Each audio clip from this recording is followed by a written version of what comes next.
Et bonjour à toutes et à tous et bienvenue dans ce 11e épisode des UB Beasts. Nous sommes ravis de vous retrouver pour cette semaine de Boxing Day. Je suis toujours accompagné comme d'habitude de mon professeur rugby, la Bible, Yannou. Salut mon petit. Salut mon Cyril, ça va? Ça va très bien en tant que premier de top 14 et toi? Ah bah oui, je suis heureux, ça y est, on est premier. Ça faisait longtemps, hein. Faut qu'on arrête la saison maintenant. Ouais, mais la dernière fois qu'on était premier comme ça, à cette époque-là, je crois qu'on a eu une pandémie mondiale, donc il faudrait peut-être pas... Bon, c'est vrai, super cool, papa. Ouais, 2020, mars 2020. Bon, écoute, on va éviter de se reconfiner, hein. Mais en attendant, agenda classique pour ce 11e épisode. Nous reviendrons d'abord sur la victoire du week-end avant de faire une petite pause et jeter à ce, du coup, beau classement du top 14. Place ensuite à la présentation du Boxing Day avec Gérald et Alex qui participent au podcast Les Causeries de la RAD dédié au RCT et qui nous présenteront donc la rencontre du week-end avant de traiter de l'actualité du club et de vous rappeler au souvenir d'un ancien joueur. Place tout de suite au résumé du match. Quand tu gagnes, tu perds, bon évidemment il vaut mieux gagner les matchs. Mais que à la fin du match, putain, on a passé un bon moment quoi. Après les deux très beaux matchs de Champions Cup, le retour du top 14 a été un peu rude et nous a rappelé le match contre Montpellier avec des conditions très compliquées dans le Tarn et un effectif bien remanié et forcément ça a été un peu compliqué dans le jeu. Durant le premier acte et la rencontre en général, on a eu beaucoup de déchets de part et d'autre, mais une grosse défense et c'est au pied d'abord que les premiers points vont être inscrits. On va avoir un score de 3-6 à la 30e minute. Et c'est le moment que choisit Yoram Moefana, très opportuniste pour marquer le seul et unique essai du match sur un ballon arraché à Tevita Tatafou et qui permet aux joueurs girondins de regagner les vestiaires avec 10 points d'avance. En début de seconde mi-temps, les joueurs du CO ratent le coche et manquent 2 pénalités coup sur coup qui auraient pu leur permettre de revenir à portée de l'UBB. Mais finalement, aucun point ne sera marqué pendant cette période, un piètre 0-0, mais qui amène un score final de 3-13. C'est donc une superbe opération réalisée par les hommes de Yannick Bru, surtout qu'on se rappelle la déculottée de l'an dernier. Il y a de belles choses à retenir de ce match, mais avant, les sujets qui fâchent, place au point négatif. Oh mais qu'est-ce qu'il fait lui? Premier coup de pied franc, deuxième pénalité. Oh, il nous casse les couilles là. Concernant les points négatifs, Yann, je crois que tu as noté les ballons hauts. Ouais. Alors, pas aidé par ce temps, hein, mais bon, des choses à corriger là-dessus. Bah c'est clairement, ça a été clairement le principal problème, parce qu'en fait, on s'est foutu la pression juste avec ça. Donc c'est vrai que c'est là où on voit quand il y a des absences notables comme Buros, qui est le maître des airs, ou même Nance du coin. C'est vrai qu'on avait eu un débat à un moment sur qui était le meilleur derrière Romain à ce poste, et un mec comme Nance du coin là nous aurait clairement soulagé, parce qu'en fait les seules fois où on a été vraiment mis sous pression, c'est sur ces ballons hauts, et c'est vrai que il y a du coup un joueur qui va être mis en évidence, c'est Garcia qui a été clairement en difficulté. Alors face à deux très bons joueurs, hein, il faut le notifier, hein, Dumora et Pally sont quand même des sacrés joueurs qui sont très dominants dans ce jeu, mais c'est vrai qu'il a eu énormément de mal et on a pris la pression souvent à cause de ça, quoi. Ouais, il a eu du mal sur les ballons hauts, mais bon, avec la savonnette qui était le ballon, c'est forcément plus compliqué. D'ailleurs, il y a eu pelleté d'en avant des deux côtés. Et je notais aussi un peu de mal sur les coups de pied. Un coup de pied direct, un autre coup de pied direct alors que le ballon était rentré. Du coup, on perd aussi des ballons d'attaque comme ça.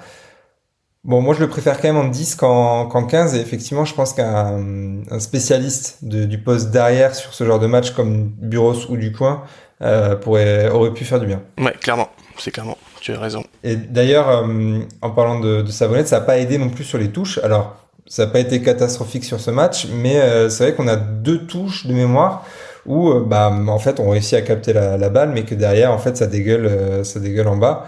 Alors c'est pas forcément à mettre au préjudice de tel ou tel joueur, mais c'est vrai que ça a été un peu plus compliqué. Bon, on va mettre ça sur le compte de la météo et de la savonnette. Et concernant moi les joueurs, alors il y a un joueur que j'adore dans le combat, toujours à venir au soutien, dans les rucks, etc. Mais qui je trouve a manqué de disponibilité avec ses mains. C'est Diaby. 2 en avant. Alors il y en a un où c'est plus ou moins avec Tatafou, mais bon, je le mets quand même préjudice de Diaby. Et il y a même une fois où on lui fait une passe et limite il évite le ballon. Enfin voilà, j'ai un peu l'impression que il n'a pas été assez disponible et il est pénalisé aussi pour un hors-jeu en deuxième mi-temps. Voilà, c'est pas son meilleur match et on sait qu'il aime aller au combat. Mais aussi, il peut aussi le faire avec un ballon dans les mains, quoi. Ouais, mais il est un peu fâché avec ses mains parfois, Mamad. Ça lui arrive souvent. C'est un très gros guerrier. Donc ça, il est très important parce que je crois que c'est un des meilleurs plaqueurs du match. Toujours pareil, il est quasiment à 100%. Il a beaucoup de qualités physiques, notamment il court vite, même si avec l'âge il court de moins en moins vite, mais il a toujours cette densité. Bon, par contre, c'est vrai que c'est clairement pas un technicien, quoi. Voilà, et quand t'as un ballon qui est encore ultra glissant. Voilà, ça peut vite dégueuler des ballons. Bon. Après, c'est pas le seul sur ce match. Non. Et clairement, sur ce genre de match, il est très précieux dans le combat. Donc voilà, moi c'était juste parce qu'il fallait trouver un joueur peut-être en point d'amélioration. Parce que globalement on est satisfait du match. Donc c'est même si c'était pas un match, ouais, voilà. Si le point négatif qu'on pourrait dire c'est que voilà, si t'étais supporter d'une autre équipe, je pense que ce match est immonde. Pas de spectacle, beaucoup de ballons tombés, c'était beaucoup de mêlées. Par contre, quand t'es supporter de l'UBB, t'es heureux de voir ça, de voir un match gagné par ton pack. Donc on va en parler tout à l'heure, mais voilà, ça rend heureux ça. Ouais, complètement. Bah là, clairement, 22 points, 23 points marqués sur les 2 derniers matchs. On régale pas les supporters adverses, mais nous, en tout cas, on se régale avec. Je crois que c'est la 5e victoire consécutive, donc c'est très très très positif. Bon, et du coup, transition toute trouvée. On va passer à l'ensemble des points positifs parce qu'il y en a quand même quelques-uns malgré le score étriqué et le spectacle qui était pas au rendez-vous. On a quand même de belles choses à retenir de ce match.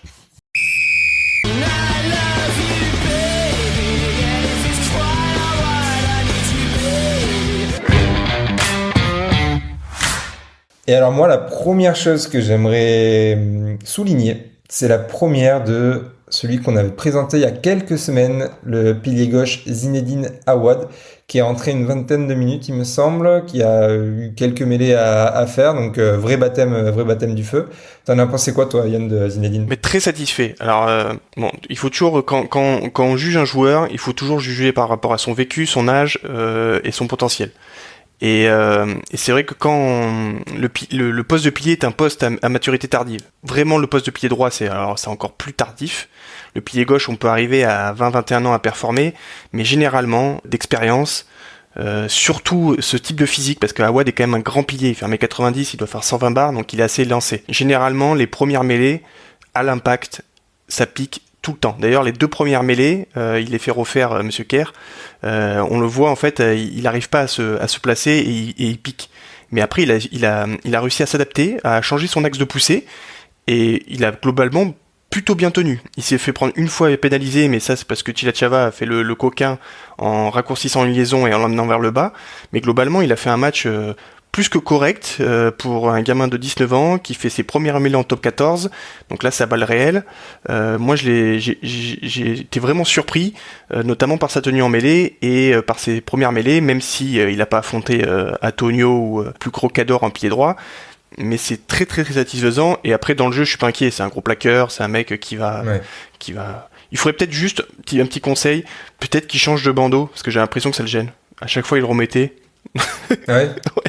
À chaque fois il se relevait, il remettait son bandeau, donc fait à l'ancienne, mais un gros strap. Hein. En tout cas, c'est encourageant pour lui, c'est très positif. Ça peut peut-être aussi lui permettre de trouver un bon club pour un prêt l'an prochain, ou en tout cas essayer de grappiller d'autres minutes aussi cette année. Oui.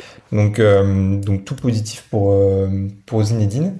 Un autre point à mettre en avant, c'est les franchissements proche des rucks. On est très bon en fait dans le désordre dès qu'on arrive à mettre un peu d'incertitude, et ça c'est vrai qu'on le fait peut-être un peu moins quand c'est Maxime Lucu, mais là par exemple Lesbourg a été très bon là-dedans. On a aussi Van Rensburg qui a fait une percée, Rébier aussi. Dès on arrive à mettre un peu d'incertitude, qui peuvent être liées d'ailleurs aussi aux erreurs type en avant, etc. Mais je vous ai trouvé très bon pour faire quelque chose de rien en fait. Ouais, mais globalement, c'est clairement notre point fort. Hein. Donc il y a ça, les contre-attaques. C'est vrai qu'avec le peu de ballons dans le désordre, comme tu le dis, on arrive à le rendre positif assez rapidement. J'en ai cette image de Rébier qui part sur l'aile. En fait, c'est ça qui récupère une touche pourrie. Il arrive à repartir petit côté, à bien fixer le dernier défenseur, et après avec les pattes, il arrive à faire un décalage sur son aile. Sur Van Rensburg, sa percée, je trouve que c'est quand même c'est un peu différent, parce que là je trouve que c'est vraiment un bon coup de Moefana. Du coup il a vraiment bien fixé, il a donné au dernier moment. Kokadji se fait complètement aspirer, je pense qu'il attendait une grosse percussion, et donc cette petite passe au dernier moment a été vraiment très bien sentie. Mais c'est vrai que sur ce match on a eu une faculté quand même de franchir assez facilement. Par contre ce qui nous a manqué, c'est qu'après qu'on ait breaké la défense, pas su amener de la continuité. Une fois Carbery il est tout seul, il se fait coffrer. Pareil, Rébier, ça met un peu de temps avant d'arriver vers lui. Donc voilà. Donc là, il faudrait plus qu'on arrive à converger plus rapidement, notamment les ailiers. C'est vrai que là, je pense que Penaud, il était peut-être un peu trop loin. C'est pas normal que ce soit que Carbery en fait qui récupère la balle. Ouais, et puis on imagine que si ça avait été Penaud, potentiellement ça aurait pu aller un peu plus. Je pense que ça va entre les poteaux, quoi. Ouais, clairement. Autre point. Alors on le mentionnait juste avant, la conquête. Alors on a parlé des difficultés en touche sur certaines touches, mais dans l'ensemble, c'était quand même très très correct, et en mêlée tout aussi correct. Mais en plus là, on avait un peu peur. Hein. Moi j'avais peur. Hein. C'est-à-dire on jouait Castres, qui est quand même une équipe qui maîtrise le combat. Nous, on n'est pas forcément les plus gros cadors dans des secteurs de la conquête.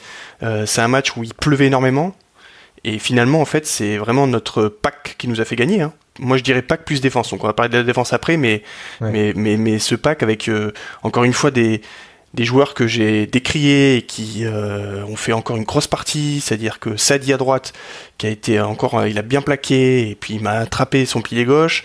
On a Boniface qui a été très fort, il a vraiment martyrisé Chilachava, et puis dans le jeu, il est quand même assez intéressant, c'est-à-dire que autour des rucks, il va repercuter. Ensuite, on a ces trois grattages, je crois, alors il y en a ça arrête l'action, mais ouais, il a été extrêmement présent. Donc voilà, ce Boniface-là, on l'aime.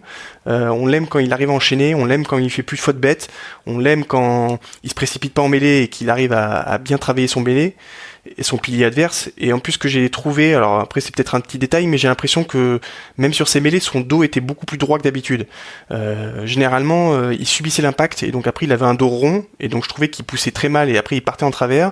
Là pour le coup, il arrive à avoir un dos qui est relativement plat, et j'ai trouvé ces poussées qui ont été bien meilleures. Donc je sais pas si c'est grâce à Jean-Baptiste Poux où ils ont fait peut-être un travail de fond, parce qu'on a été complètement en difficulté dans ce secteur. Ouais. Est-ce que on n'a pas retravaillé il avait fait ça un peu aussi avec Kolashvili qui avait vraiment de grosses difficultés en mêlée, avec des observables qui étaient vraiment pas bons, et il a réussi à le transformer en 3 ou 4 mois. Donc voilà, on va espérer qu'on va avoir la même chose pour Boniface. Et puis après, comme tu l'as dit, la touche, on a réussi en plus à contrer, en fait. Ça, c'est ce qui nous manquait. Et notamment encore des touches clés dans nos 22, où on aurait pu reprendre la pression, et on a réussi. Alors soit ils ont fait des lancers pourris, soit on les a interceptés. Je me rappelle de Petit qui en intercepte encore une. Donc voilà, quand on a nos grands joueurs qui reviennent, Petit, Coleman, Gré qui est blessé, et qu'on est un peu plus concentré, voilà, ça facilite aussi le travail du coach, la touche. Et donc Sean, après on peut voir tout le travail si les mecs sont au niveau, quoi. Et donc ça fait vraiment plaisir. Ouais, c'est à la fois le travail, on imagine, du coach Sean Sowerby, et bizarrement aussi ça match avec le retour de Petit à un très bon niveau. Bah ouais, les bonnes perfs quand ton capitaine de la touche, que ce soit Gré, Petit, sont au top, bah forcément ça facilite tout dans la lecture, etc., quoi. Tu mentionnais les grattages, les rucks en général, on a été très très présents. Bah tu mentionnais Boniface, moi j'ai le souvenir d'un gros grattage qui fait. Tu vois, on n'a pas besoin d'avoir un retière qui en fait 4 pour pouvoir en faire tout autant. Donc c'est quand même un beau signe positif de voir qu'en fait tout l'effectif est très fort là-dessus. Alors ça, du coup, alors c'est vrai qu'on était très dépendant de certains joueurs, Tatafou, Big Ben, Retière exactement. Ouais. Mais je sais que Bru, alors c'était son rôle aux Sharks. Donc c'est encore une des prérogatives qu'il garde, et il adore le jeu au sol. Et je sais qu'il a fait travailler pas mal de mecs sur ça, et on s'est complètement amélioré par rapport à l'ère Urios, où je trouvais qu'on plongeait trop, on n'avait pas les bonnes attitudes.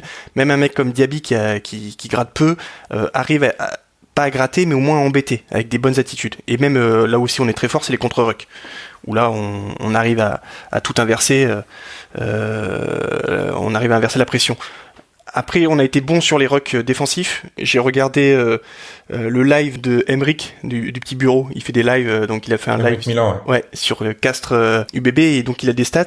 Il fait des lives, des viewing parties sur exactement. Twitch. Et pour ceux que ça intéresse aussi, il débriefe les journées de top 14 sur Twitch et YouTube. Ça s'appelle le petit bureau. Ouais, c'est ça, c'est le lundi à 18h. Ouais. Et du coup, il y avait une stat où justement on était, je crois, les rucks de moins de 3 secondes, donc les rucks rapides, on était même pas à 20 ou 30%. Donc c'est-à-dire qu'on a eu que des rucks lents. Donc ça, c'est vrai qu'on a vu, alors après il y a le temps, etc. Mais on a eu très peu d'animation en fait, de notre côté. On a un peu trop subi du fait de la pression au pied, notamment de ces ballons hauts, et je trouve qu'on a peu utilisé le ballon. Bon, c'est pas pour rien qu'il y a eu 0-0 en deuxième mi-temps. Ouais, mais c'est pas pour rien, mais c'est aussi grâce à une super défense. Et ça, oui. Et ça, de toute façon, pour gagner à l'extérieur, parfois, il faut... Alors, c'est dur à voir, hein. Gros pack, une grosse défense, et un buteur qui te met tout. Ouais. Donc, globalement... Pas comme Castres, quoi. Ouais, Castres, là, c'était...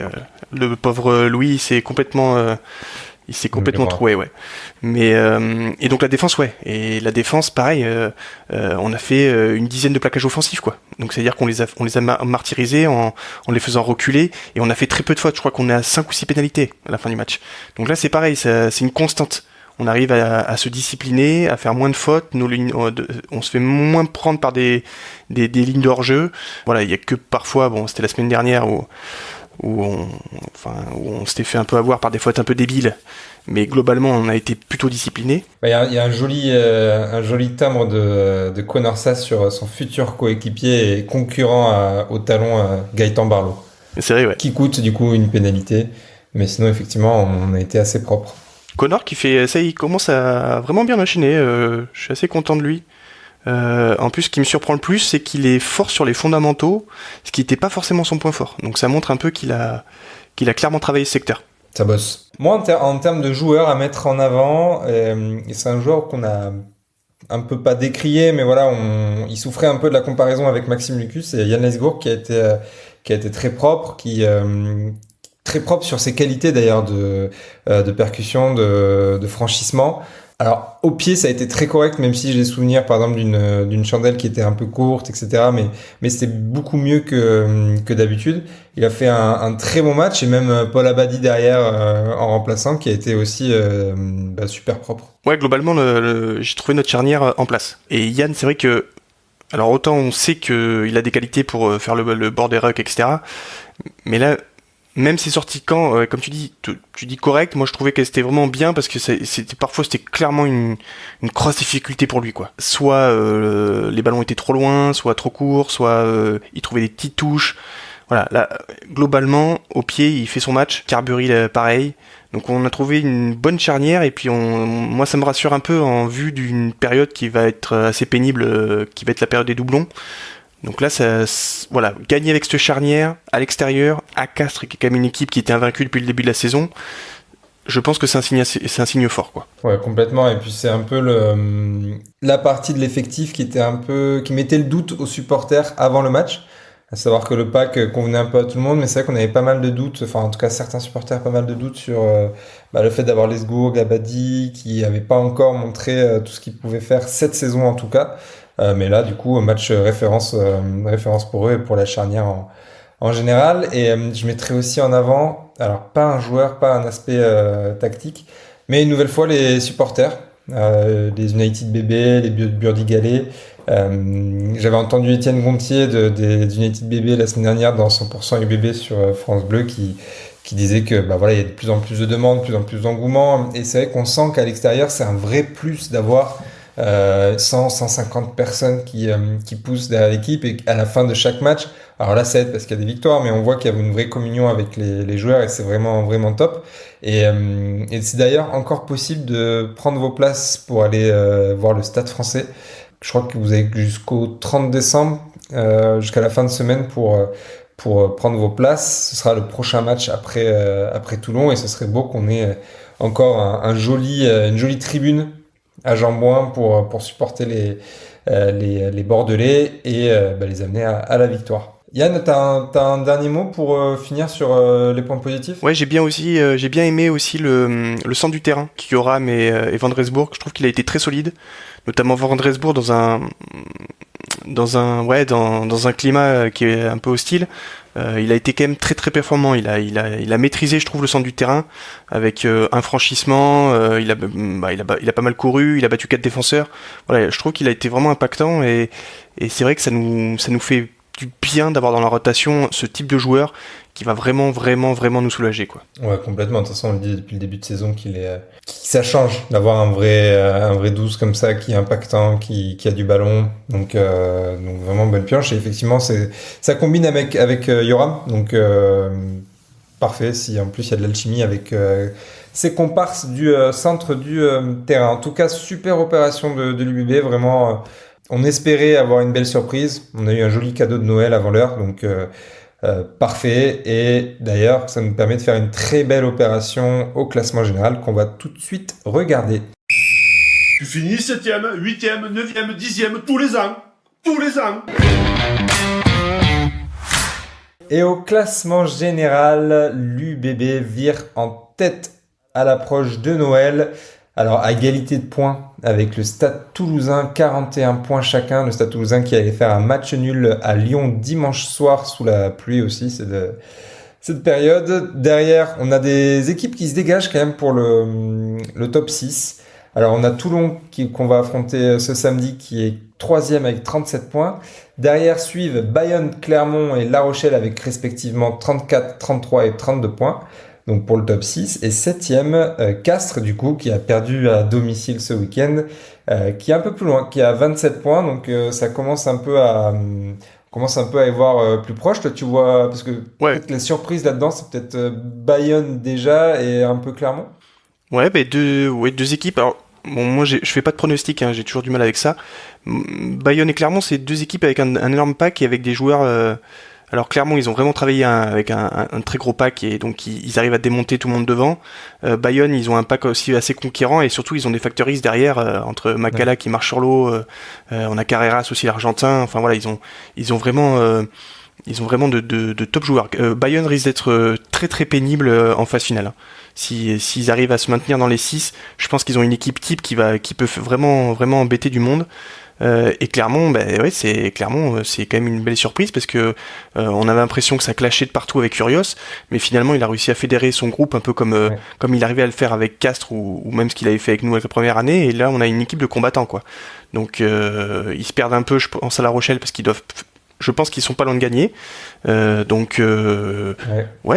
a deux doigts de faire une très très bonne opération à La Rochelle. Ouais. Et voilà. Et par contre Castres là c'est vraiment la vraie mauvaise opération, parce que là il y a quand même un trou qui commence à se faire avec le top 6, quoi.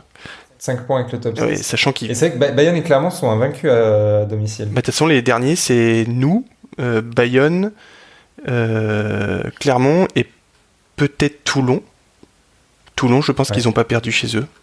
Il faudrait regarder, mais voilà, on doit être. Je crois qu'on était 5 avant, maintenant on n'est plus que 4, quoi. Ouais, en tout cas, effectivement, en phase finale, on espère que ça ne nous concernera pas. Mais si Bayonne ou Clermont reçoit son barrage, ça va être compliqué d'aller gagner là-bas. En tout cas, Bayonne, pour l'instant, en étant 4e, est en position favorable pour recevoir le barrage. Côté classement britannique, bon, alors le Stade Toulousain est devant nous.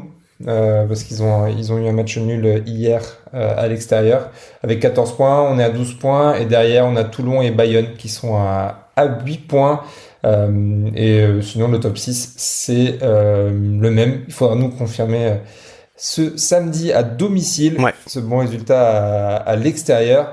On va d'ailleurs en profiter pour vous présenter ce joli match qui nous attend avec nos camarades Alex et Gérald.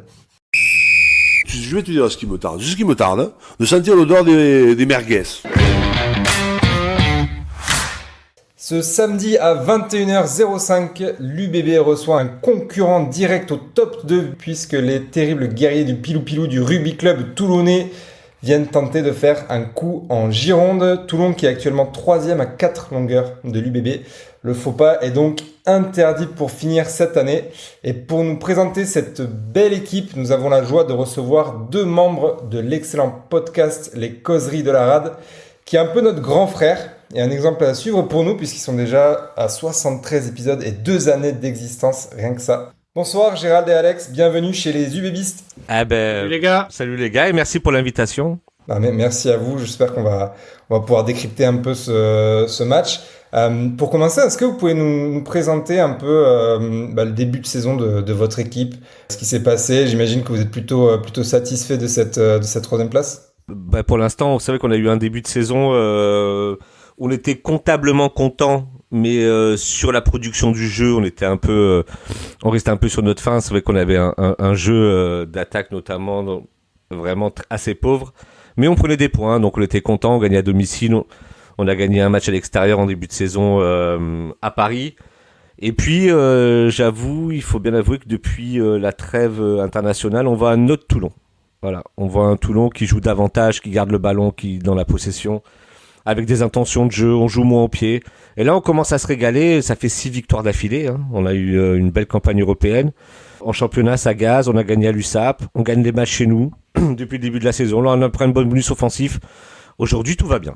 Ouais, Alex, même son de cloche pour toi? Ouais, en fait, ce qui est intéressant, c'est surtout qu'on a mis les bases vraiment à très haut niveau, dans tout ce qui est conquête, touche, mêlée, tout ce qui est défense, tout ce qui est agressivité, on a vraiment passé un cap.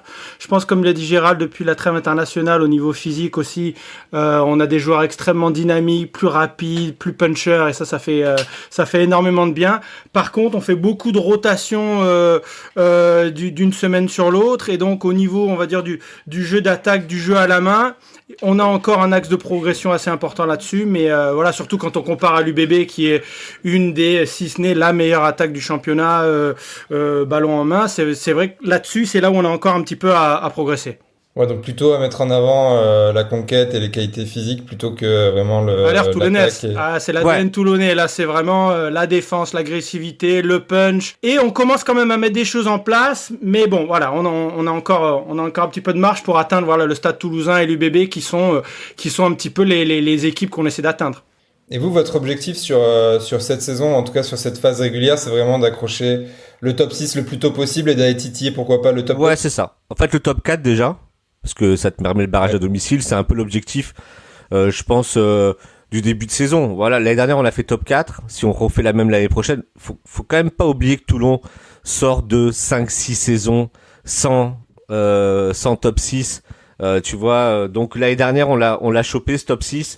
On va pas être trop gourmand non plus, on va pas s'enflammer, mais on sait qu'on a l'effectif et on voit maintenant vraiment, comme dit Alex, on voit des choses de plus en plus dans cet effectif. On voit une profondeur de banc qu'on n'avait pas. Et puis physiquement, on a l'impression qu'on roule un peu sur les mecs de plus en plus. Là, le match contre Pau, c'était quand même très très chaud par moment. Tu gagnes aux Stormers, tu rivalises avec Glasgow. Bon voilà, c'est des petits tips comme ça qui te montrent que bah ouais, on est là quoi, on est là, on existe. Maintenant, on va jouer l'UBB. Bon, on verra sur quelle config et comment on va aborder ce match. Mais voilà, on est là. On est à la bataille pour être top 4, ce qui n'était pas acquis en début de saison dernière. Maintenant, on est là, on est déjà très content. Et on a un petit peu étayé un petit peu notre banc. Maintenant, on a vraiment pratiquement 2 packs qui sont de haut niveau top 14. On n'est pas encore La Rochelle, on va dire, au niveau puissance, mais c'est un petit peu le style du rugby sur lequel on va. Alors, j'avais écouté un de vos podcasts et l'UBB n'était pas totalement serein au niveau de la conquête. Et c'est vrai que pour nous, là, c'est vraiment quelque chose, on est fort, on est la première mêlée, on est une des meilleures touches. Et on a un banc qui, quand il rentre, on a pratiquement un deuxième pack qui arrive, qui est pas exactement au même niveau, mais pas loin. Et avec toutes les rotations, ça fait vraiment un collectif assez puissant. Et non, on vise clairement, je pense, une demi-finale du top 14 et au moins un quart de finale européen. Maintenant, on veut aller jouer des Toulouse, des UBB, des Leinster en phase finale et être dans le match, quoi. Je pense qu'on n'est pas encore, je sais pas si on aura l'effectif ou pour vraiment battre un Toulouse ou un Leinster, on va dire, mais on a envie de regarder vous et ces 2-3 autres équipes droit dans les yeux.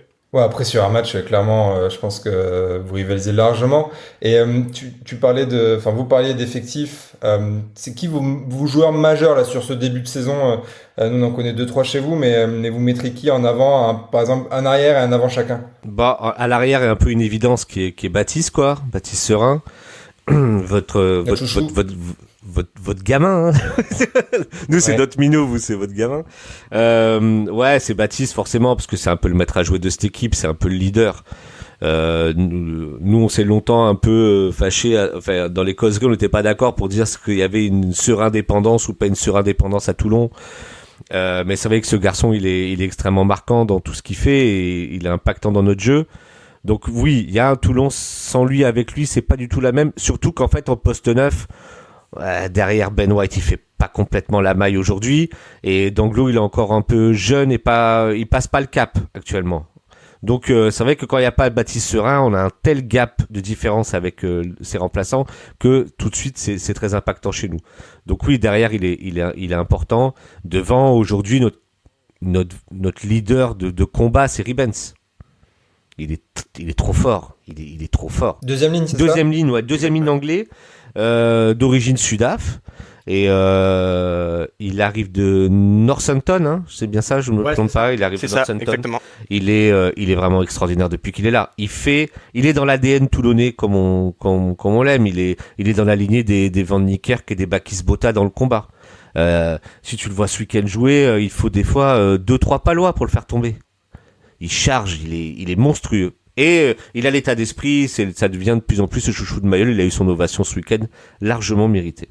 Mais globalement, les Anglais, ils ont quand même laissé partir. Alors entre Sinclair, qui est un des meilleurs droitiers anglais, Collier, bon, qui s'est blessé hier, mais qui est un des meilleurs droitiers anglais. Il y a aussi, comme tu disais, Ribens. C'est devenu Nipola.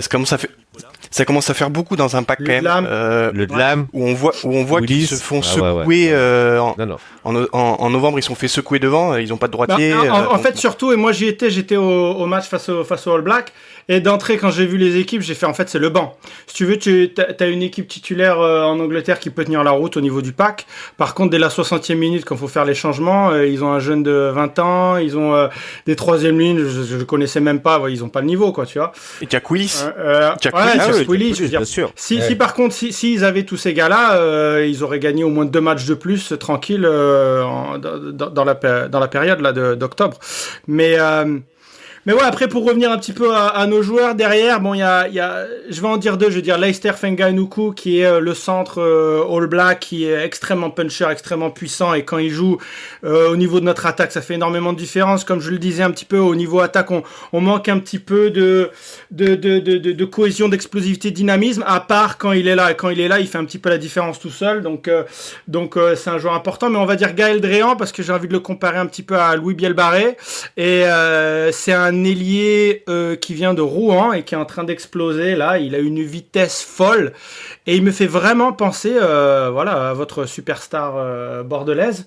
Et c'est un petit peu le même style. J'ai l'impression même qu'il essaie de copier le style de Louis Bielbarré. Il essaie d'être plus dynamique, d'être plus impactant, et notamment sur les ballons de contre, et il est en train de vraiment passer un cap. Il a encore marqué 2 essais ce week-end, et s'il joue, ça va être intéressant de le voir face à face entre les deux ailiers, quoi. Et devant, je mettrai Abadi, qui est ancien joueur de Brive, international français, et qui est énorme en touche. C'est vraiment le maître de la touche. Bien sûr, les touches, pour nous, c'est une des raisons pour lesquelles on est une des meilleures touches du championnat, mais surtout au niveau des contres. Il nous gagne 2, 3, 4 ballons de contre par match. C'est vraiment une pierre angulaire du Toulon qui veut titiller les grands d'Europe, on va dire. Ouais, clairement pour nous, si vous avez une touche qui contre beaucoup, ça va être un vrai test, parce que effectivement, tu mentionnais notre conquête était pas au top je dirais jusqu'à la trêve internationale, jusqu'à la tournée. Et là, depuis la Champions Cup, on montre des vrais bons signes d'amélioration. Et ça va du coup être un bon test, parce qu'on avait déjà pu voir la mêlée de Montpellier ou celle de Leicester. Là du coup on va encore avoir des gros clients en face. Et vous pensez que vous, d'un point de vue dynamique d'effectifs, etc., Vous allez envoyer une grosse équipe ou est-ce que ça va faire tourner? Qu'est-ce que vous en pensez? Bah, c'est là où. Et vous avez le droit de pas être d'accord. Ouais, alors, c'est là où on n'est pas d'accord. En fait, c'est pas qu'on n'est pas d'accord sur les intentions, on n'est pas forcément d'accord, mais c'est surtout, ce qui est intéressant, c'est qu'est-ce qu'on imagine que Pierre Mignoni va faire. Pierre Mignoni, depuis le début de la saison, il fait tourner son effectif, les compos bougent énormément, il se sert de cette profondeur d'effectif pour impliquer tout le monde, et tout le monde a du temps de jeu. Il y a un match où on a fait une vraie compo un peu, on a mis des mecs qui étaient en manque de temps de jeu, c'est à Toulouse. Bon, en début de saison, tu te dis s'il y a 2 déplacements où tu fais tourner et tu mets un peu des mecs au repos, vous avez l'habitude vous maintenant, je pense que les équipes qui arrivent à l'UBB sont pas forcément des top équipes à chaque fois, tu vois. Il y a des équipes qui se disent bon, c'est pas là-bas qu'on va prendre des points, on va mettre des mecs en mal de temps de jeu. Donc nous, on risque d'un peu d'avoir ça parce que on va quand même d'enchaîner pas mal de matchs.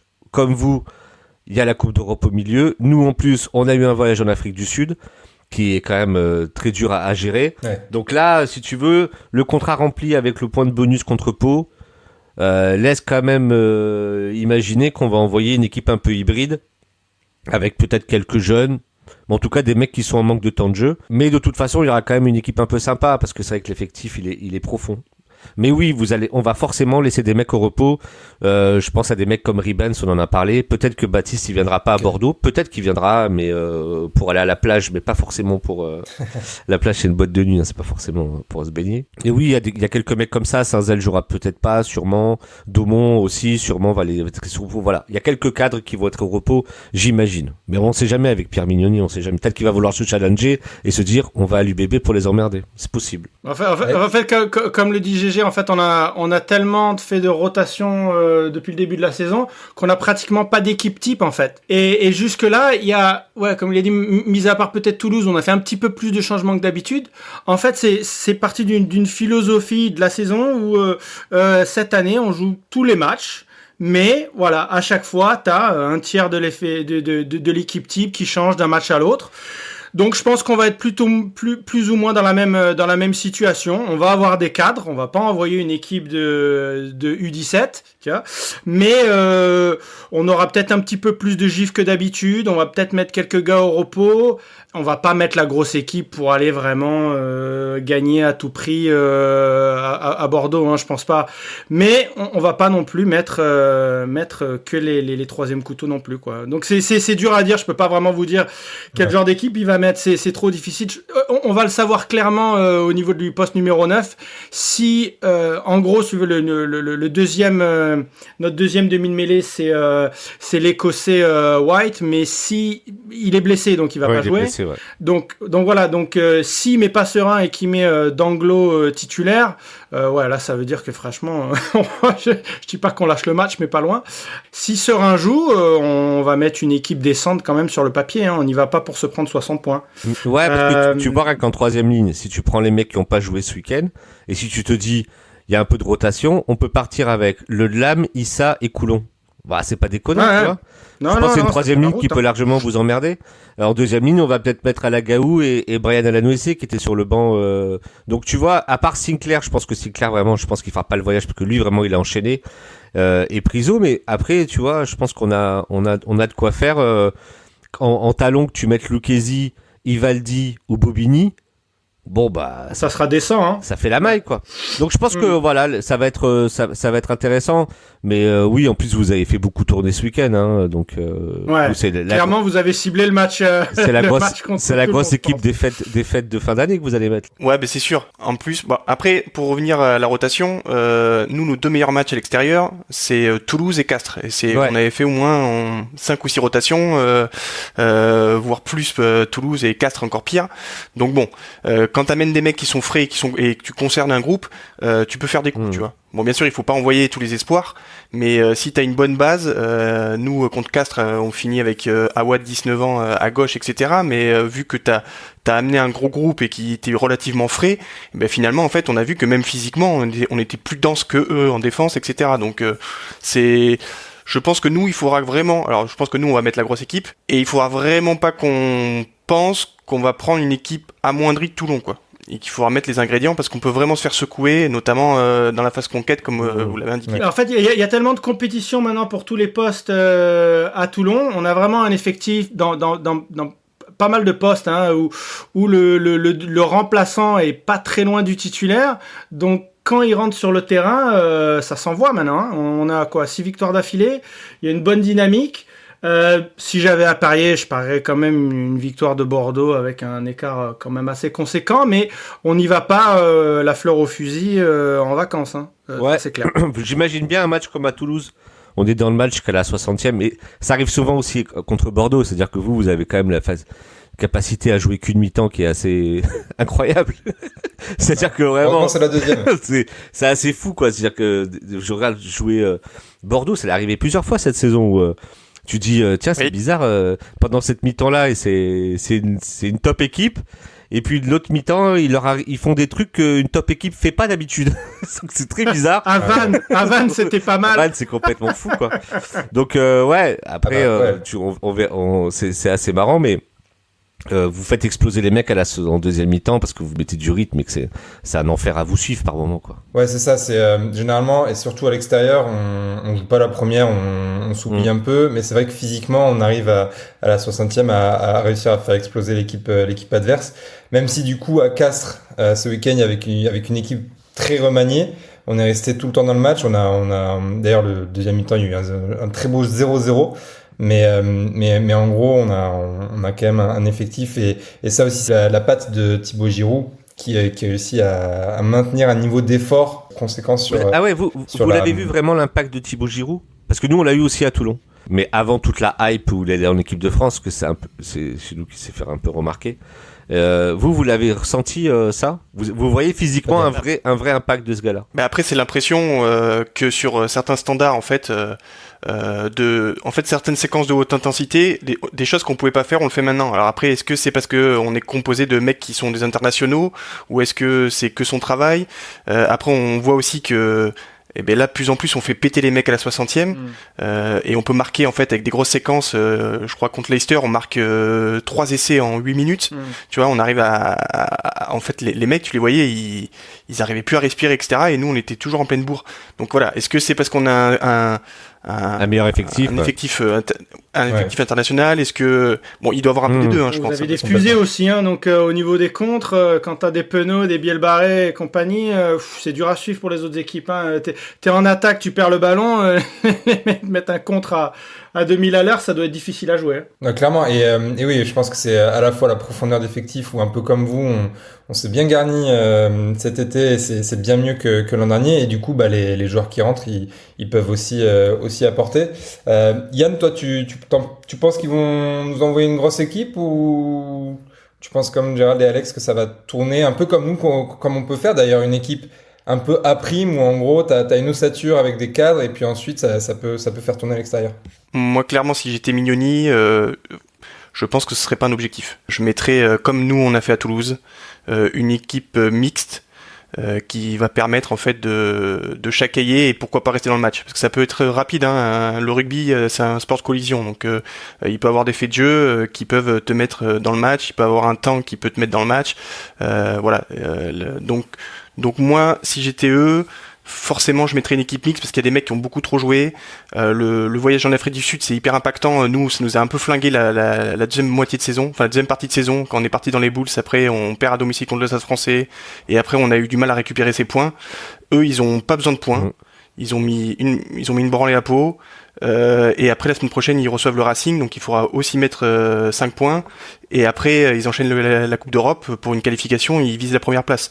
Donc il y a quelques joueurs clés, Baptiste je le fais pas jouer, le pilier droit je le fais pas jouer non plus, Sinclair, en plus t'as Gigashvili qui peut jouer parce qu'il est relativement frais, et qui est un des meilleurs droitiers de top 14.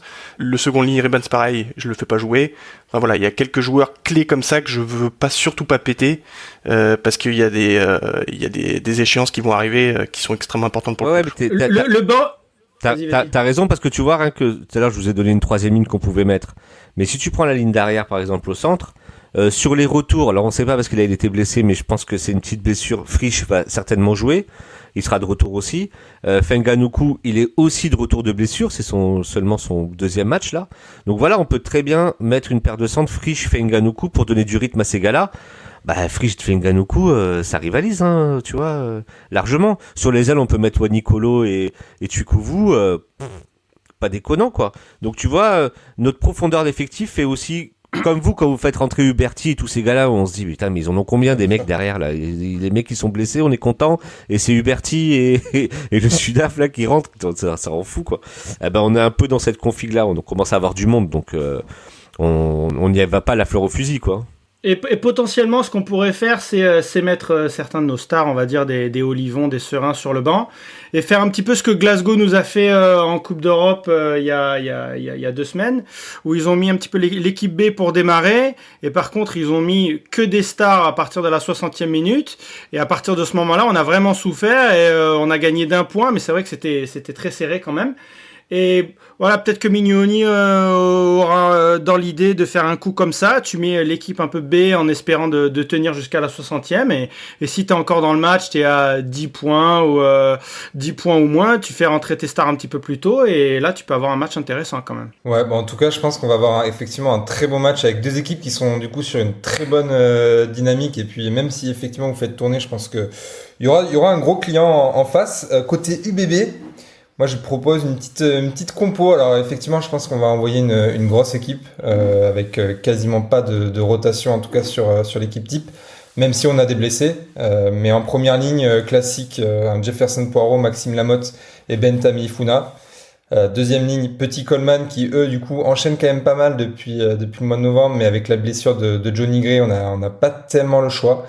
Avec Cyril Cazot qui peut sortir du banc et Alexandre Ricard aussi qui était là ce week-end contre Castres. Troisième ligne, Gazzotti, Swinton, Matthew. Yann, t'en penses quoi de ce pack? Ouais, je pense que ça va ressembler à ça. Même si je pense que Tatafou va enchaîner, donc peut-être décaler Gazzotti en 6. Mais parce que je le vois bien, il faut qu'il recommence à enchaîner lui, parce que là on voit qu'il a fait une grosse performance contre Castres, mais il a besoin d'enchaîner les matchs, parce que comme je t'avais dit, c'est pas le meilleur à la préparation physique, donc du coup déconner un peu, et avec son physique il faut qu'il joue, il faut qu'il enchaîne pour être performant. Mais sinon c'est quasiment le pack titulaire, hein, donc ça me va. Ouais, c'est ça. À part Gray Coleman, on sait pas trop qui mettre en 5 sur le pack type. Sinon, derrière, c'est clairement quelque chose qui ressemble à un pack type. Concernant la charnière, Maxime Lucu, qui lui n'a pas joué à Castres, avec Joey Carberry, qui enchaîne du coup avec l'absence de Mathieu Jalibert au moins jusqu'à mi-janvier. Sur les ailes, Damien Penaud, qui lui aussi enchaîne, et Arthur Rétière, qui était au frais du coup ce week-end et qui fait un bien fou en défense. Et au centre, Rohan Van Rensburg et Nico Deporter. Donc du coup, j'échange avec Moefana et Deporter sur le banc. Je me dis que ça peut être pas mal aussi de créer des automatismes entre Van Rensburg et Deporter en 13, sachant que il avait Moefana du coup en 13 ce week-end. Et alors en 15, Louis Bielbiarré, qui était en vacances, qui revient. Je mets pas Buros parce qu'on sait toujours pas où il en est. Mais potentiellement, s'il est apte, je le mettrai d'office, mais on sait toujours pas. Donc Louis Bielbiarré en 15 qui nous a fait beaucoup de bien, notamment en Champions Cup sur ce poste-là. Ok. Après moi ça me va, du coup ça me va. S'il y a Buros il faut le mettre, parce que là on l'a vu ce week-end, ça nous a clairement manqué, hein, c'est les ballons hauts. Ouais. Et après au centre je sais pas, peut-être que je reconstituerai la paire internationale Moefana Deporter. Ouais. Garcia, il donne quoi cette année? Parce que nous, ça nous intéresse, ça. Et oui, c'est vrai que Garcia, il va venir chez Garcia, vous chez l'an nous, prochain. Alors pour l'instant, on l'a vu, si je dis pas de bêtises, qu'en 15, parce que maintenant on a Joey Carberry qui est... Alors on l'a un peu vu, je sais. Il a joué parce que Carberry s'est blessé, était blessé. Ouais. Mais principalement en 15, ce week-end il était en 15, par exemple. Ouais. Alors en 15, c'est pas forcément... Nous, il nous manque un vrai 15 pour suppléer à Buros et Bielbiarré quand il dépanne. Je sais pas trop quoi en penser cette saison. Il est très adroit au but. Il nous a rapporté des points précieux en début de saison. En fin de match, notamment à Toulouse et Bayonne, il me semble. Mais Yann, t'en penses quoi, toi? Après, en 10, de toute façon, il est serein. Le seul truc qu'il faut, c'est que, de toute façon, c'est un jeune joueur. Hein. Donc, c'est-à-dire qu'il a encore ses sauts de performance où il peut faire des super matchs et après s'oublier le week-end d'après. Nous, en fait, il a gagné pas mal d'expérience l'année dernière parce que Jalibert était pété pendant 6 mois, et donc il a fait un 8e de finale contre les Saracens où il a été incroyable. Et après catastrophique. Le quart contre les Queens, il s'est complètement oublié, et donc du coup c'est là où il sort à la mi-temps, non? C'est pas ça? C'est exactement. Ouais, c'est Max qui passe 10. Voilà. Donc du coup, on est encore sur un très jeune joueur à former, mais par contre après c'est un très bon buteur, qui a un bon jeu au pied, qui s'envoie en défense, donc qui peut que progresser après dans la conduite de balle, parce que c'est quand même des postes qui demandent quand même une expertise, à part certains génies, mais bon, voilà, normalement ça doit demander une certaine expertise pour maîtriser quand jouer les coups.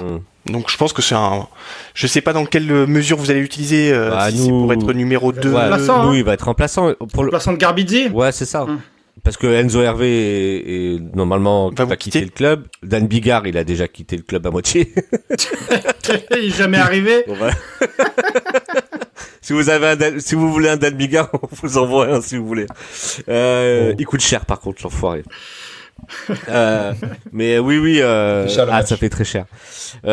Oui, pour l'instant, il est là pour être numéro 2. Ouais. Il va être numéro 2 derrière Garbizzi, donc il va avoir pas mal de temps de jeu. On espère que vous allez être bien préparé pour arriver chez nous. En 15, on en aura pas besoin. Je pense que c'est clairement une bonne pioche. Oui, c'est une bonne pioche. Non. C'est une bonne pioche. Ouais, parce que nous, c'est vrai qu'il manque beaucoup de temps de jeu, et puis il sait qu'il est barré par Jalibert et Carbery. Chez vous. L'arrivée de Carbery l'a flingué définitivement, quoi. Enfin, c'est dit là, c'est sur moi, quoi. Exactement. C'est Carbery couvre aussi le poste de 15. Ouais, là il y a double emploi. Ils sont vraiment le même profil. On a préparé l'après, quoi. Messieurs, pour finir, un petit pronostic pour ce match. On va peut-être commencer par Gérald. Pronostic. Tu veux quoi? Tu veux un nombre de points là, ou tu veux que je te donne vraiment le score exact? Non, un nombre de points d'écart. Je vais dire l'UBB, selon la compo, je vais dire plus 20. Okay. UBB plus 20. Mal. On prend. Ouais, je pense que ça va être ça à peu près. Ouais. Alex? Ouais, un peu pareil. 36-18. Allez, je te sors un score. Pas mal. Un beau match, mieux que les 2 derniers en top 14 pour nous. Et Yann? Eh bien moi, déjà, moi les 4 points ça m'irait, hein, donc 4 points simples pour valider un peu cette victoire à l'extérieur, et puis pour confirmer un peu notre top 2. Après, non, je vois pas un match... Je sens un match compliqué, moi, donc tu vois, si déjà on fait un plus 10, je serais content, ouais. Ouais, surtout qu'en top 14, là, les 2 derniers matchs ont été très compliqués. On a marqué un seul essai sur les 2 derniers matchs. Donc j'avais pas fait attention à ça. D'accord. Donc on défend bien par contre, donc moi je vois bien un match fermé. Après j'ai regardé un peu la météo ce week-end, normalement il fera frais mais beau, donc ça pourrait envoyer du jeu, à voir les intentions des 2 équipes, mais moi je vois bien un 15-10 ou un truc comme ça. Ah oui, d'accord. Ah d'accord. L'ancienne. Serré. En fait là on a été mal habitués sur les 2 derniers matchs. J'espère qu'on va avoir des envolées et que nos ailiers vont pouvoir s'exprimer. Attendez, vous nous avez vendu une super attaque, là, si c'est pour faire 15-10. Qu'est-ce que c'est que cette arnaque? Qu'est-ce que c'est que cette arnaque? Mec, c'est l'équipe de France derrière. C'est quoi? Le mec se fout de nous, Alex. Je crois qu'il se moque de nous. On va se prendre 40 points, tu vas voir. Là. La fausse modestie bordelaise. Non, mais ça va, les gars. 24 points marqués sur les 2 derniers matchs. Moi j'ai mis plus 10. Plus 10, ça peut faire 40-30. Non, par contre, c'est vrai qu'en Champions, c'était 40 à chaque match. C'était violent. C'était violent. Mais bien sûr que pour le Boxing Day, on espère en mettre 50. Mais c'est quoi? C'est parce que Jalibert, il est pas là que vous êtes si frileux? Ouais, on va dire ça, ouais. Non, mais il est non, Jalibert, pourtant. En fait, j'ai un peu peur moi, j'ai peur du... Je sais pas, votre pack va nous faire chier, c'est sûr. Et puis derrière, l'équipe que t'as annoncée, tu vois, rapidement, en disant que t'as fait tourner, elle est costaud, quoi. Parce que Vainicolo, sur un demi-ballon, il peut traverser le terrain.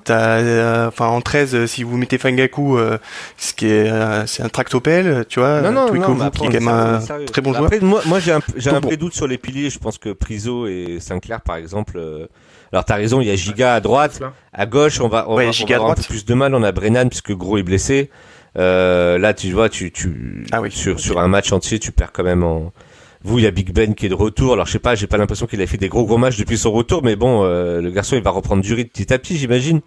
Donc un jour il va nous faire mal. On va mettre Priso sur le banc nous, et après si t'es dans le coup, il rentre 20 minutes. À voir. Si vous nous laissez à moins 10 à la 50e, on peut commencer à rigoler. C'est bien. Vous prenez. À vous de voir. Bon, Ouais, en tout cas, on verra ça du coup ce samedi soir à 21h05 à Chaban. Gérald, Alex, merci beaucoup Merci à vous. pour votre venue. On vous Merci à souhaite vous. une très bonne, Merci. un très bon match déjà samedi, mais pas trop non plus, et surtout Non. une très bonne continuation pour cette saison. Et pour le podcast, du coup, les causeries de la rade, qui est disponible sur toutes les plateformes, un peu comme nous. On vous mettra le lien dans les tweets et sur la description de l'épisode. De notre côté, on passe tout de suite aux actualités du club. On va tout casser là, c'est la décennie bègue là. On va faire rêver. Si on pète pas le boulard, ça va aller.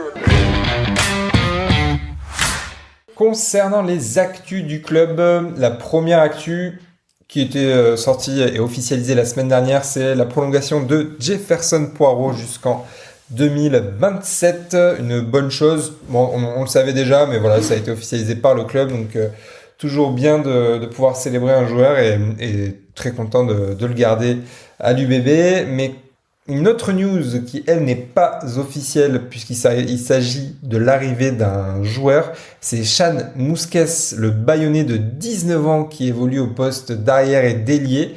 Alors, ça avait été annoncé, ou en tout cas le fait que l'UBB était en pole position pour potentiellement signer le joueur. Donc encore une énième rumeur, je me suis dit moi de mon côté concernant l'UBB. Par Pablo de Rugbyrama, donc sur Rugbyrama. Et en fait, ça a très vite été validé par Grégory Patat, notamment, l'entraîneur de Bayonne, qui a confirmé le départ du joueur pour Bordeaux. Ça a été relayé par un compte que vous pouvez suivre, que ce soit sur Twitter X, Instagram ou Facebook, je crois. C'est le compte Saturnoval, qui du coup relaie vraiment toutes les news et fait un super travail là-dessus. Donc si jamais vous voulez vous abonner, ils sont vraiment top. Et d'ailleurs, ils suivent à la fois l'actualité de l'UBB et de l'aviron. Voilà, donc petite dédicace pour nos copains de Saturnoval. Un petit mot sur l'arrivée de Sean Mousquès, Ouais. qui du coup va être un peu sur les mêmes postes que LBB, Rébier, peut-être potentiellement pallier le départ d'un Ducoing. Ouais, je pense que ça va être plus ça, moi. Ouais, du coup, moi, Mousquet, j'ai beaucoup aimé, en fait, quand il avait fait les U20 l'année dernière, avec notamment une belle Coupe du Monde.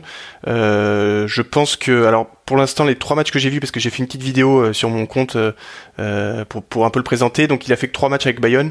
Ce sera probablement ses 3 derniers matchs, si ça se trouve, parce que j'ai l'impression qu'ils l'ont un peu mauvaise là-bas, donc...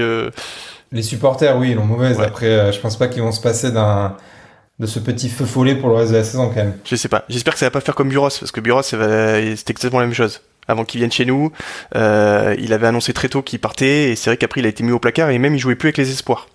À Pau. Oui. Bon, on espère pour lui et pour que ça va pas être le cas, et donc il a été plutôt utilisé à l'aile. Alors c'est un joueur c'est un joueur très offensif, avec un gros QI rugby, je trouve, et il a une force avec des appuis, en fait, voilà, des steps qui sont extrêmement impressionnants. Il arrive à mettre des crochets dans des petits espaces. Donc moi j'aimerais bien le voir en position de 15 avec des plus gros espaces pour voir comment il peut traverser un peu ça. Et par contre, ce que j'ai peu vu, parce qu'il a très peu joué, c'est son jeu au pied. Voilà, ça va être un peu ça le facteur qui peut être limitant pour un poste de 15, parce que à part Dinashvili de Lou qui relance tous les ballons, globalement normalement un 15 doit pouvoir jouer au pied occupé pour être performant. Et parce que sur les ballons hauts, je le trouve très serein, il est très costaud, en défense il s'envoie, et puis après il a pas une énorme pointe de vitesse, mais par contre il a un sens du jeu et des appuis qui font qu'il arrive à traverser le terrain, quoi. Et c'est vrai que son coup de pied, on l'a pas trop vu parce que il a pour l'instant beaucoup joué ailier avec Bayonne cette saison. Et puis de toute façon à Bayonne, le pied c'est géré par Second. Principalement, ouais. C'est l'artilleur de service et Lopez quand il est là, quoi. Donc c'est vrai que on voit pas trop les ailiers jouer au pied, quoi. En tout cas, super nouvelle parce que c'est un gros espoir du rugby français. Donc on est forcément ravis d'avoir ce joueur parmi nous l'an prochain, et on espère du coup en voir un peu plus de lui cette saison, mais je doute pas que nos amis bayonnais le feront quand même jouer. Ouais, s'il vous plaît, comme ça je pourrais faire des vidéos, quoi. Voilà, comme ça, on fera des petites compiles vidéo de ses meilleures actions. Donc, s'il vous plaît, faites-le jouer. En parlant de joueurs qui ont joué, l'équipe de France a sorti la liste de ses joueurs premium. Et parmi ces joueurs-là, on a 6 joueurs bordelais. Donc joueurs premium, pour expliquer un petit peu, c'est donc les joueurs en grosso modo qui ont le plus joué avec l'équipe de France sur l'année passée et qui permettent à leur équipe d'augmenter le plafond de la masse salariale du salary cap de environ 200 000 euros par joueur. Donc en gros, on a le plafond de la masse salariale qui est à un peu plus de 10 millions d'euros. Si j'ai 5 joueurs de premium, je peux augmenter mon plafond de 1 million, ce qui me porte le plafond à 11 millions d'euros. Et ce qui permet du coup d'avoir plus de joueurs, ou en tout cas plus de joueurs mieux payés, et ce qui permet d'être plus compétitif. Et évidemment, c'est le Stade Toulousain qui a le plus de joueurs dans cette liste premium, ce qui leur permet évidemment d'avoir un effectif un peu plus compétitif que d'autres équipes, sachant qu'on a par exemple des Bayonne, je crois, qui a pas de joueurs premium, donc ils restent cantonnés à leurs 10 millions d'euros de masse salariale maximum autorisée. Et on peut imaginer que l'an prochain, on a un peu plus de joueurs avec des Marco Gazzotti qui a commencé à toquer à la porte du 15 de France, Romain Buros qui a été appelé plusieurs fois, Nicolas Deporter qui est pas dans la liste des premiums. D'ailleurs, je crois que je l'ai même pas mentionné la liste, mais il s'agit de Mathieu Jalibert, Maxime Lucu, Yoram Moefana, Maxime Lamotte, Louis Biel-Biarré et Damien Penaud.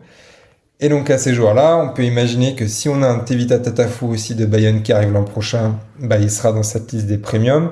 Voilà, donc on a du monde qui pourrait en faire partie pour 2025.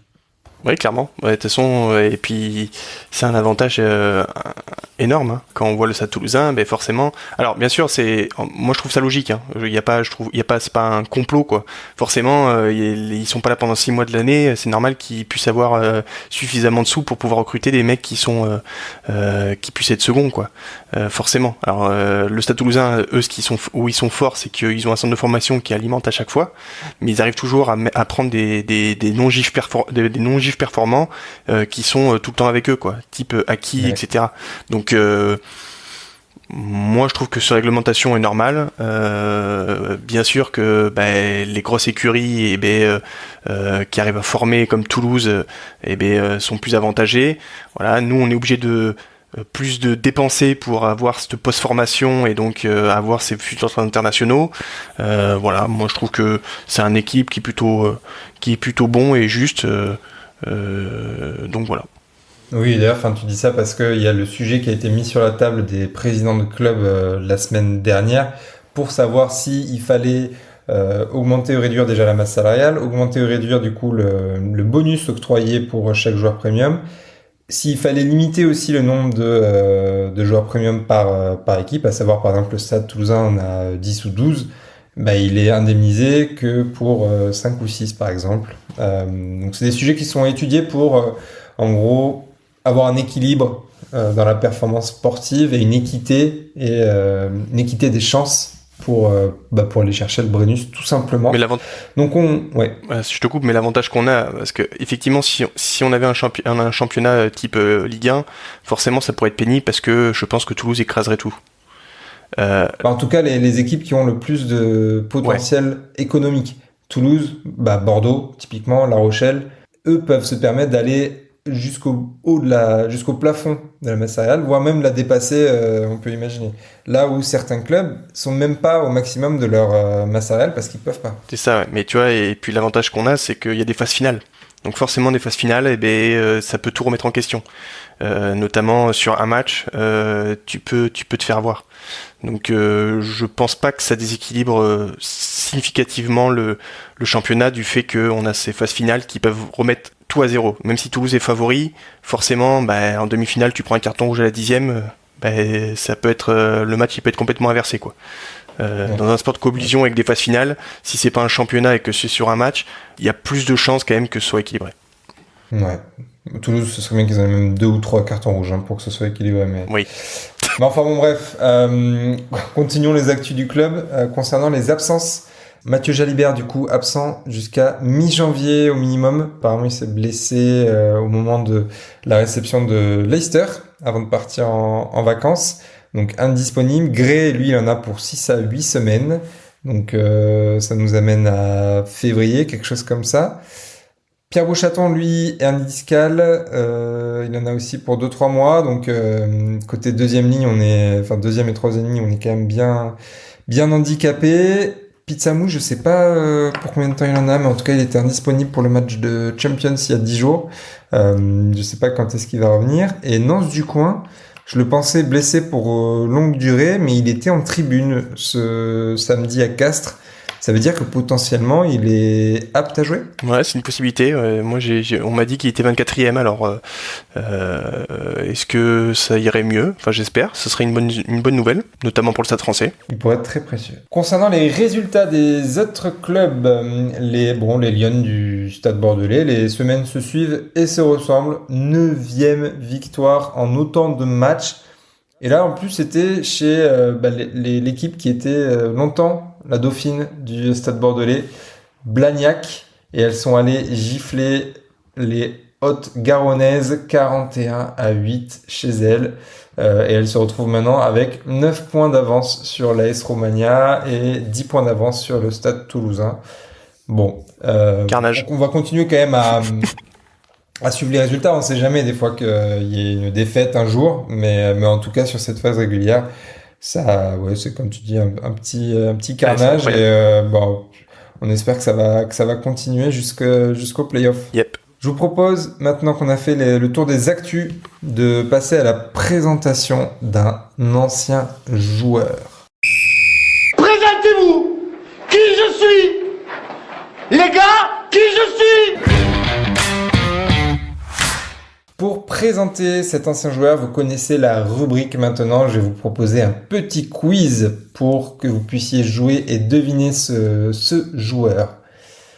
On commence. J'ai passé 8 saisons sous le maillot de l'UBB. J'ai participé à la montée du club en top 14 en 2011. Et j'ai d'ailleurs rejoint le club la même année que Blair Connor que nous avions présenté la semaine dernière en 2010. J'ai disputé 171 matchs au club avant de rejoindre le Racing 92 en 2018. Quatrième indice, j'ai participé à 2 Coupes du Monde en 2011 et 2015 avec les Samoa. Et dernier indice, j'évolue au poste de talonneur et j'ai aujourd'hui 41 ans.